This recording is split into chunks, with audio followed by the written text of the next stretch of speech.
কোন মানুষ সম্মানিত, কোন মানুষ নিকৃষ্ট, এইটা বোঝার জন্য, বুঝবার জন্যই এই মাহফিলের ব্যবস্থা।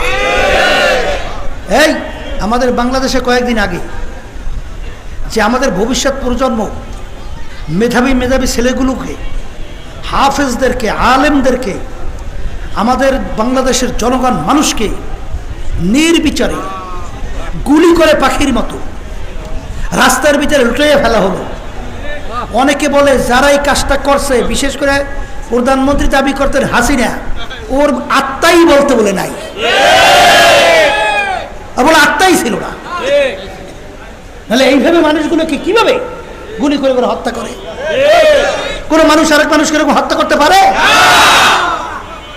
তাহলে বোঝা গেল ওদের আত্মাই নাই। তাহলে বোঝা গেল আত্মা নাই শব্দটা যখন বলছে, এখন বুঝতে হবে আত্মা জিনিসটা কি। কথা ঠিক না বেঠি? এই আল্লাহ রাসূল সাল্লাল্লাহু আলাইহি ওয়াসাল্লাম বলেন, আলা ওয়া ইন্না ফিল জাসাদি মুদগাম ইযা সালুহা সালুহাল জাসাদু কুল্লুহু ওয়া ইযা ফাসাদাত ফাসাদাল জাসাদু কুল্লুহু আলা ওয়া হিয়াল কলব। আল্লাহ রাসূল সাল্লাল্লাহু আলাইহি ওয়াসাল্লাম বলেন, প্রত্যেকটা মানুষের ভিতরে ওই ওরা যারা আত্মা বলে, ওইটা হাদিসের ভাষায় কলব বলে। কি বলে? জোরে বলেন, জোরে বলে। ওই যে কলবটা, ওই আত্মাটা একটা গোশতের টুকরা। ওটা কি? গোশতের টুকরা। এই গোশতের টুকরাটা যখন ভালো হয়ে যায়, তখন ওই মানুষটা নির্বিচারে এইরকম ভাবে বিনা অপরাধের মানুষগুলোকে গুলি করে মারতে পারে না। ওই আত্মা যদি ভালো থাকে, সেই মানুষগুলো কখনোই বাংলাদেশের আমার রিক্সাওয়ালা বাজানরা রাস্তায় রিক্সা চালায়, তাদের মাথা থেকে ঘাম টপ টপ করে পড়তে থাকে, সেই রিক্সার উপরে একটা ভ্যাট ট্যাক্স আছে না নাই? সরকারি ফান্ডে জমা হয়। আর ওরা ক্ষমতার চেয়ারে বৈশা, যাদের আত্মা আছে তারা কোনোদিন এই টাকা পাচার করে বিদেশে বেগম পাড়া তৈরি করতে পারে না। তাহলে বোঝা গেল ওদের আত্মা নষ্ট হয়ে গেছে। কি নষ্ট হয়েছে? ওই যে গোশতের টুকরা কলব কি হয়েছে? নষ্ট হয়ে গেছে। এই কলব কি জিনিস? আত্মা কি জিনিস? ওমর ফারুক রাদিয়াল্লাহু তাআলা আনহু আল্লাহ রাসূল সাল্লাল্লাহু আলাইহি ওয়াসাল্লামকে কতল করার জন্যে খাপ থেকে তরবারি বের করে রওনা করছিল, জানেন না? জানেন না? আচ্ছা, ওই ওমর ফারুক রাদিয়াল্লাহু তাআলা আনহু ওই কলব তার পরিবর্তন হইয়া ভালো হওয়ার কারণে ওই তরবারি নিয়েই রাজপথে প্রথম ইসলামের পক্ষে নারায়ে তাকবীর স্লোগান দিয়ে নেমে গেছিল। আচ্ছা বলেন তো, একটু আগে আল্লাহ রসুলকে কতল করার জন্য রওনা করছে, সেই ওমর যখন ইসলামের পক্ষে, আল্লাহ রসুলের পক্ষে, সাহাবায়ে কেরামদের পক্ষে, ইসলাম দ্বীনের পক্ষে নারায়ে তাকবীরের স্লোগান দিয়ে রাস্তায় নামছে। আচ্ছা, বাহ্যিক ওমর দেখতে তার কি পার্থক্য হয়েছে? চক্ষু আগে আসলে দুইটা, এখন কয়টা? আবার বলেন, আগে হাত আসলে কয়টা? আর এখন পা আসলে কয়টা? এখন। তাহলে কোন জায়গায় পরিবর্তন হয়েছে? বলেন বলেন বলেন।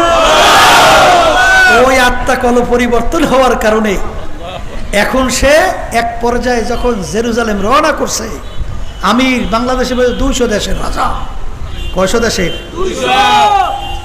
তিনি উটের পিঠের ভিতরে বসা, গোলাম উটের রশি টানতেছে। ওই আত্মা পরিবর্তন হওয়ার কারণে তার বিবেকে নাড়া দিল যে গোলাম সেও তো মানুষ, আমিও তো মানুষ। গোলাম রৌদ্রের ভিতরে পুইরা চামড়া কালো হয়, আর আমি ছায়ার নিচে থাকবো, এটা হয় না। ডাক দিয়ে বলে, গোলাম এখন তুমি উটের পিঠে ওঠো, আমি উটের রশি টানবো। কি বুঝলেন? কি পরিবর্তন আসছে না আসে নাই? পালাক্রমে পরিবর্তন করে উটের রশি টানে। জেরুজালেম যখন পৌঁছলো, তখন উটের রশি টানার পালা পড়ল আমিরুল মুমিনিন ওমর ফারুক রাদিয়াল্লাহু তাআলা। লোকজন অভ্যর্থনার জন্য অপেক্ষায় আছে। আহলান সাহলান আমিরুল মুমিনিন, মারহাবা মারহাবা। এইটা বলতে বলতে উটের কাছ থেকে আমিরকে নামাবার জন্য গেল, উটের পিঠ থেকে গোলাম ডাক দিয়ে বলতেছেন, আমি আমির না, আমির উটের রশি টানতেছে। কি পরিবর্তন হয়েছে? আবার বলেন। এই কলব পরিবর্তনওয়ালা মানুষ যদি একটা সমাজ পরিচালনা করে, ওই সমাজটা একটা বেহেশতি পরিবেশ পরিণত হয়। দেশ পরিচালনা করলে ওই দেশটা একটা স্বর্ণের দেশে পরিণত হয়। কথা ঠিক কিনা? এই জন্য আমি আমার ভাইদেরকে বলবো, পর্দা আলে মা বোনরা যারা শুনতেছেন, ওই যে গোশতের টুকরো কলব, ওইটা ভালো না হওয়া পর্যন্ত দুনিয়াতেও ওর কল্যাণ নাই, আখেরাতেও কোনো কল্যাণ নাই। আল্লাহ রাব্বুল আলামিন বলেন, হে আমার বান্দা বান্দিরা, আমার পক্ষ থেকে নেয়ামত যদি পাও শুকরিয়া আদায় করো। নেয়ামতের শুকরিয়া আদায় করলে আমি তোমাদের উপরে নেয়ামত আরো বাড়াইয়া দেব।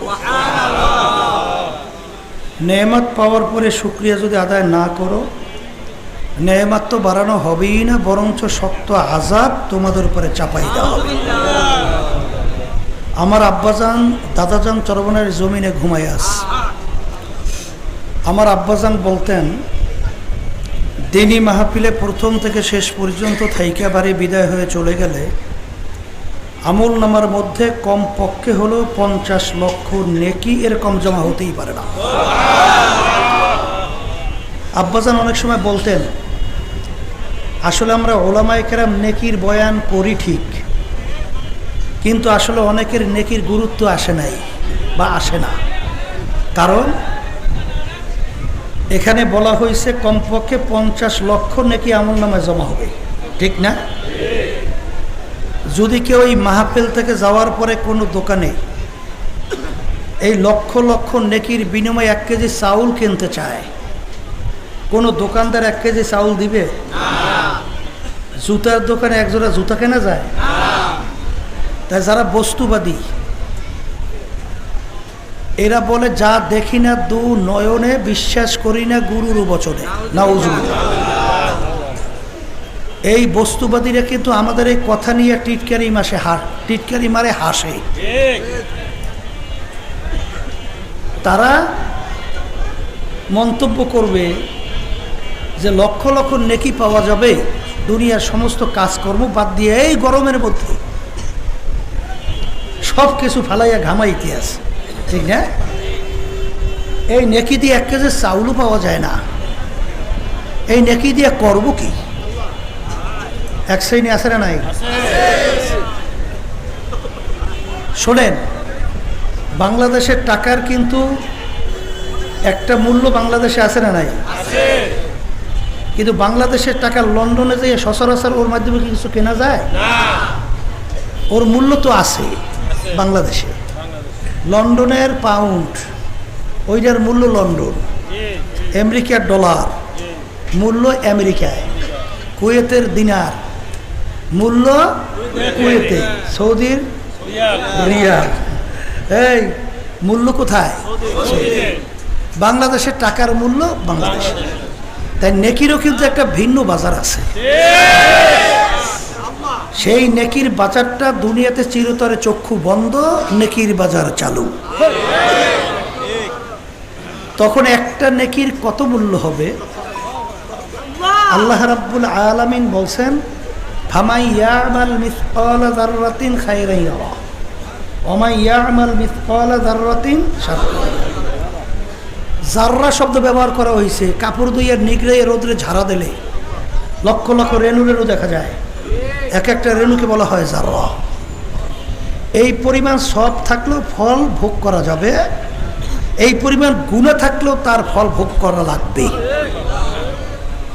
তখন একটা নেকির যে কত মূল্য, যার ঠেকা বাজবে সেই একমাত্র বুঝবে নেকির কত মূল্য। কথা ঠিক কিনা? এখন এই নেকি সংগ্রহের জায়গা কোথায় বলেন? দুনিয়া কোথায়? আচ্ছা, এখন তো যারা আসছেন নিয়ে যাদের সহি লক্ষ লক্ষ নেকি আল্লাহ আমল নামায় দান করবে, ঠিক না? কিন্তু কিয়ামতের ময়দানে একটা নেকি ঠেকা বাজলে সারা কিয়ামতের ময়দানে ঘুরিয়ে একটা নেকি পাওয়া যায়? আল্লাহ রাব্বুল আলামিন কিয়ামতের ময়দানের অবস্থান বুঝাতে চাইয়ে বলছেন, ইয়াউমা ইয়াফিরুল মারউ মিন আখিহি ওয়া উম্মিহি ওয়া আবিহি ওয়া সাহিবাতিহি ওয়া বানিহি লিকুল্লি ইমরিইম মিনহুম ইয়াউমা ইযিন শা'নুন ইউগনিহি। মা পর্যন্ত সন্তানের পরিচয় না দিয়া সন্তান থেকে মা ভাইগে যাবে। এই কথা কি আমি বলছি? কোন পীর মুফতি মুহাদ্দিস বলছে? কে বলছে? তাহলে যেই কঠিন মুহূর্তে মা পর্যন্ত সন্তানের পরিচয় দেবে না, তাহলে আর মায়ের চেয়ে আপন কে থাকবে? কে আছে? নাই, থাকবেও না। তাহলে ওই মুহূর্তে নেকি সংগ্রহের কোনো সুযোগ নাই। এখন কথা হলো, বস্তুবাদী এবং নাস্তিকদের দল এরা কিন্তু দেখবেন বলে, দুনিয়া কা মজা লেলেও দুনিয়া তুমহারা হয়। দুনিয়াটা হলো আনন্দ ফুর্তির জায়গা, চিত্ত বিনোদনের জায়গা। এখানে যত বড় আনন্দ ফুর্তি উপভোগ করে নাও। ওই যে আমাদের কথা ইঙ্গিত করে বলি, ওলামায়ে কেরাম বলে, এই মিয়া, দুনিয়া থেকে বিদায় নিয়ে যদি খোদা না ফারমান হয়ে কবরে যাও, 99 বিষাক্ত সাপ কুরজু দিয়া ফিটাইবে, আগুন জাহান্নামের আগুনে এসে কবর ভইরে যাবে। এই যে শোনো, এগুলো একটা দূরের বাধ্য। জোরে বলেন নাউজুবিল্লাহ। আমি আমার ভাইদেরকে বলবো, পর্দা আলে মা বোনরা যারা শুনতেছেন, এই কথা বোঝার জন্য, বুঝাবার জন্যই আল্লাহ রাব্বুল আলামিন মানুষের ব্রেন দান করছে, জেহেন দান করছে। কথা ঠিক না বেঠিক? সে পাগল, তার উপরে কোনো শরীয়ত আছে? তারও কোনো নেকি আছে? কোনো গুনাহ আছে? কোনো সাজা, কোনো যাজা, কোনো শাস্তি, পুরস্কার কেন নাই? ওর চক্ষু নাই, ওর হাত নাই, ওর পাও নাই, ওর অঙ্গ প্রত্যঙ্গ কোনটা পার্থক্য? কোনো পার্থক্য নাই। কিন্তু ওই যে ব্রেনটা, যার মাধ্যমে ভালো মন্দ বিবেচনা করার যে শক্তিটা, পাওয়ারটা নষ্ট হয়ে গেছে। পাওয়ার নষ্ট হওয়ার কারণে ওর উপরে কোনো বাদ বিচারও নাই। কিন্তু যার ব্রেন ঠিক আছে, সে যদি কোনো একটা অপরাধ করে, সারে তাকে না ধর খায়? কি ধরা খায় কি খায় না?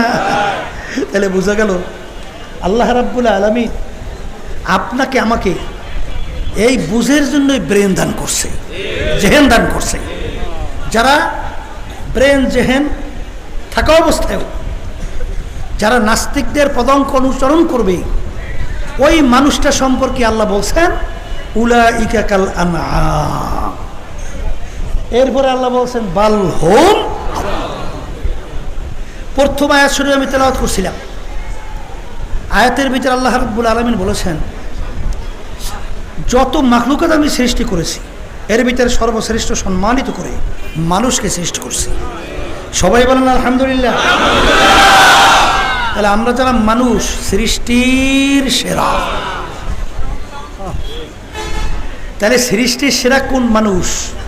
আর একটু আগে যে আমি শুনাইলাম, এক শ্রেণী মানুষ চতুষ্পায় জানোয়ার এর মতো, এরপরে আল্লাহ বলেন তার চেয়েও খারাপ। অন্য আয়াতে বলছেন যত মাখলুকাত আমি সৃষ্টি করছি, এর ভিতরে সবচেয়ে নিকৃষ্ট মাখলুকের নাম হলো শূকর। এক শ্রেণী মানুষ আছে শূকরের চেয়েও খারাপ। কে বলছেন? আবার বলেন আল্লাহ বলছেন। এখন কোন মানুষ সম্মানিত, কোন মানুষ নিকৃষ্ট, এইটা বোঝার জন্য, বুঝবার জন্যই এই মাহফিলের ব্যবস্থা। এই আমাদের বাংলাদেশে কয়েকদিন আগে যে আমাদের ভবিষ্যৎ প্রজন্ম মেধাবী মেধাবী ছেলেগুলোকে, হাফেজদেরকে, আলেমদেরকে, আমাদের বাংলাদেশের জনগণ মানুষকে নির্বিচারে গুলি করে পাখির মতো রাস্তার ভিতরে লুটিয়ে ফেলা হলো। অনেকে বলে যারা এই কাজটা করছে, বিশেষ করে প্রধানমন্ত্রী দাবি করতেন হাসিনা, ওর আত্মাই বলতে বলে নাই, বলে আত্মাই ছিল না। নাহলে এইভাবে মানুষগুলোকে কিভাবে গুলি করে করে হত্যা করে? কোন মানুষ আরেক মানুষকে এরকম হত্যা করতে পারে? তাহলে বোঝা গেল ওদের আত্মাই নাই। তাহলে বোঝা গেল আত্মা নাই শব্দটা যখন বলছে, এখন বুঝতে হবে আত্মা জিনিসটা কি। কথা ঠিক না ভাই? এই আল্লাহ রাসূল সাল্লাল্লাহু আলাইহি ওয়াসাল্লাম বলেন, আলা ওয়া ইন্না ফিল জাসাদি মুদগাম ইযা সালুহা সালুহাল জাসাদু কুল্লুহু ওয়া ইযা ফাসাদাত ফাসাদাল জাসাদু কুল্লুহু আলা ওয়া হিয়াল কলব। আল্লাহ রাসূল সাল্লাল্লাহু আলাইহি ওয়াসাল্লাম বলেন, প্রত্যেকটা মানুষের ভিতরে ওরা যারা আত্মা বলে ওইটা হাদিসের ভাষায় কলব বলে। কি বলে? জোরে বলেন, জোরে বলে। ওই যে কলবটা, ওই আত্মাটা একটা গোশতের টুকরা। ওটা কি? গোশতের টুকরা। এই গোশতের টুকরাটা যখন ভালো হয়ে যায় তখন ওই মানুষটা নির্বিচারে এইরকম ভাবে বিনা অপরাধের মানুষগুলোকে গুলি করে মারতে পারে না। ওই আত্মা যদি ভালো থাকে সেই মানুষগুলো কখনো এই বাংলাদেশে আমার রিক্সাওয়ালা বাজানরা রাস্তায় রিক্সা চালায়, তাদের মাথা থেকে ঘাম টপ টপ করে পড়তে থাকে, সেই রিক্সার উপরে একটা ভ্যাট ট্যাক্স আছে না নাই? সরকারি ফান্ডে জমা হয়। আর ওরা ক্ষমতার চেয়ারে বৈশা যাদের আত্মা আছে তারা কোনোদিন এই টাকা পাচার করে বিদেশে বেগম পাড়া তৈরি করতে পারে না। তাহলে বোঝা গেল ওদের আত্মা নষ্ট হয়ে গেছে। কি নষ্ট হয়েছে? ওই যে গোশতের টুকরা কলব কি হয়েছে? নষ্ট হয়ে গেছে। এই কলব কি জিনিস? আত্মা কি জিনিস?